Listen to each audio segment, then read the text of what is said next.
The starship Elysium was a marvel of interstellar engineering, a floating city among the stars. It was home to thousands of beings from dozens of species, all coexisting in a fragile harmony. But even in the vastness of space, prejudice and fear found a way to thrive. In the lower decks, far from the glittering spires and bustling markets of the upper levels, lived Zynara. She was a Kryllian, a species known for their bioluminescent skin and telepathic abilities. But Zynara was different. A rare genetic mutation had left her with a physical disability. Her legs were underdeveloped, forcing her to rely on a hoverchair for mobility. Her telepathy was also erratic, often overwhelming her and those around her with uncontrolled bursts of emotion. To the other Kryllians aboard the Elysium, she was an outcast, a reminder of imperfection in a society that prized genetic purity. Zynara spent her days in solitude, her only companions the hum of her hoverchair and the occasional maintenance drone.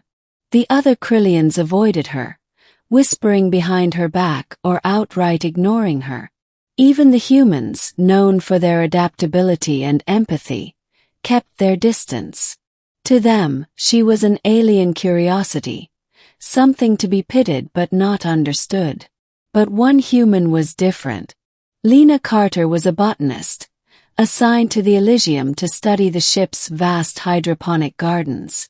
She had always been fascinated by life in all its forms, from the tiniest microbe to the towering trees of her homeworld. When she first saw Zynara, she didn't see a disabled outcast. She saw a person, lonely yes, but with a quiet strength that intrigued her.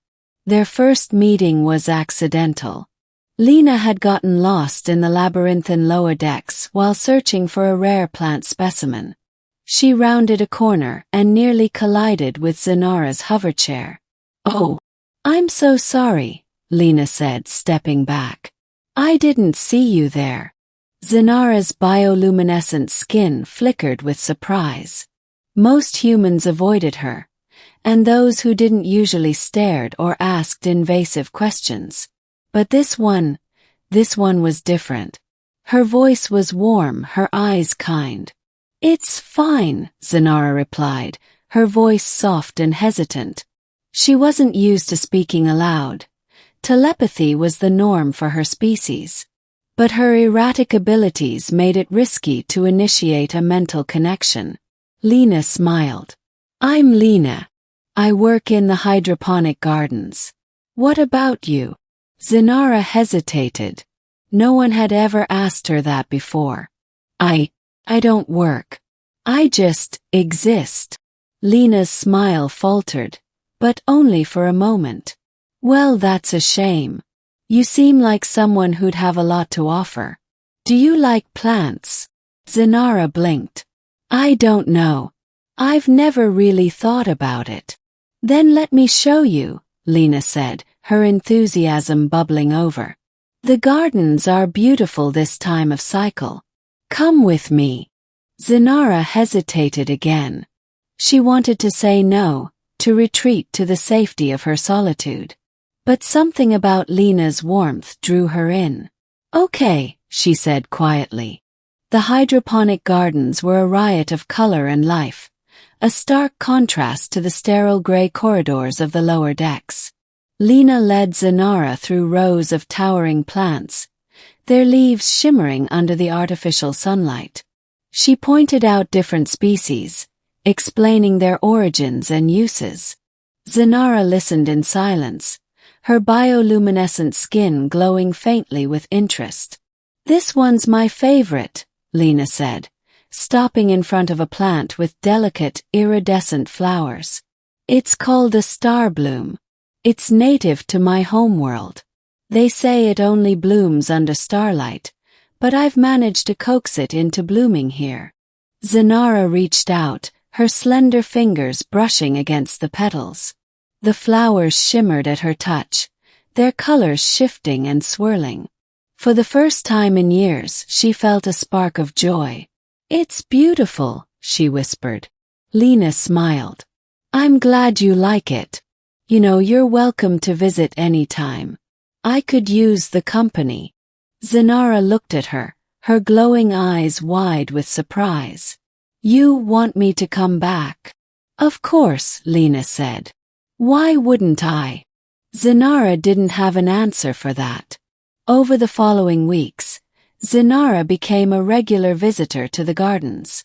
Lena taught her how to care for the plants, and Zynara found solace in the simple act of nurturing life. For the first time she felt like she belonged somewhere. But not everyone was happy about their growing friendship. The other Kryllians whispered among themselves, their disapproval palpable. They couldn't understand why a human would choose to spend time with someone like Zynara. And some of the humans, too, began to question Lena's motives. Why do you bother with her? One of Lena's colleagues asked one day. She's different. And not in a good way. Lena's smile faded, replaced by a rare frown. She's a person just like you and me. And she's kind and curious and brave. Isn't that what matters? Her colleague shrugged. I guess. But don't say I didn't warn you. Lena didn't respond. She didn't need to. She knew what she was doing, and she wouldn't let anyone's prejudice change that. One day, Zynara arrived at the gardens looking more subdued than usual. Her bioluminescent skin was dim, her movements sluggish. Lena noticed immediately. Are you okay? She asked, concern etched on her face. Zynara hesitated. I had an episode. My telepathy. It overwhelmed me. I couldn't control it. Lena knelt beside her, placing a hand on her arm. I'm sorry. That must have been scary. Zynara nodded. It was. I don't want to hurt anyone. You won't, Lena said firmly. You're not alone anymore, Zynara. I'm here for you no matter what. Tears welled up in Zynara's eyes, her bioluminescent skin flickering with emotion. Thank you, she whispered. As time went on, Zynara's confidence grew. With Lena's encouragement, she began to explore other parts of the ship, venturing beyond the lower decks for the first time in years. She even started attending social gatherings, though she still felt like an outsider. But with Lena by her side, she felt like she could face anything. One day, the Elysium encountered a rogue asteroid field. The ship's shields held, but the impact caused a power surge that damaged several systems, including the hydroponic gardens. The plants began to wither, their leaves turning brown and brittle. Lena worked tirelessly to save them, but it was no use. Without the proper systems in place, the gardens were doomed. She sat among the dying plants, tears streaming down her face. Zynara found her there, her heart aching at the sight. She reached out, her telepathy flaring to life. But this time it wasn't erratic or overwhelming. It was controlled, focused. She reached into Lena's mind, sharing her grief and offering comfort. Lena looked up, her eyes wide with surprise. Zynara. I'm here, Zynara said, her voice steady. We'll fix this. Together. And they did. With Zynara's telepathy and Lena's knowledge, they managed to stabilize the gardens, saving what they could. It wasn't perfect, but it was a start. In the end, Zynara found her place aboard the Elysium. She wasn't an outcast anymore. She was a friend, a partner, and a valued member of the crew. And Lena. She was proud to have been the one to see Zynara's true worth.